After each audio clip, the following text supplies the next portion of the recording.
A man was waiting at an airport for a long-distance flight. His flight was delayed, and so he had a little spare time. He saw a deal on some cookies and thought he should treat himself. He bought quite a few cookies because he thought it might be quite a long delay. He took a seat near a man and started to read the magazine he also picked up earlier. He exchanged a glance with the other man and then tried to avoid eye contact as he went back to reading. While he was engrossed in his magazine, he happened to see that the man sitting beside him boldly grabbed a cookie from the container. He initially ignored the incident to avoid a scene.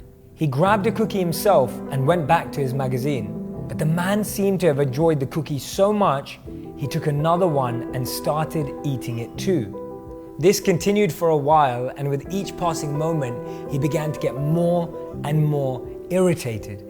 Every time he took a cookie, so did the other man. When the last cookie was left, the man nervously took that cookie and broke it in half.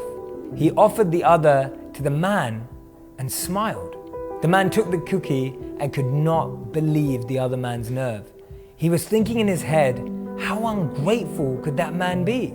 The other man then left and took the container with him. This guy couldn't believe what had just happened. He was relieved when his flight was called. He gathered his belongings. As he lifted his bag, he saw that there was a full container of cookies right there. He was totally shocked, totally surprised. It caught him off guard.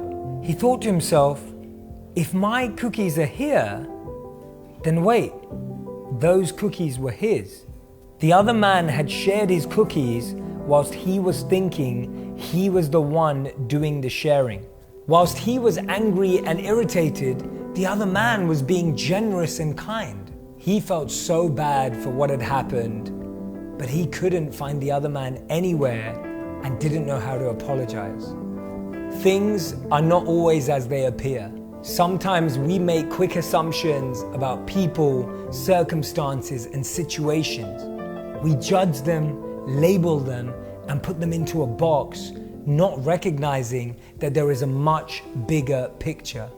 Sometimes we meet someone in a particular state, stage, or phase of their life and stereotype them to be a certain way. Don't be so quick to judge. You never know when you might find yourself walking in someone else's shoes. And remember, the best apology is changed behavior.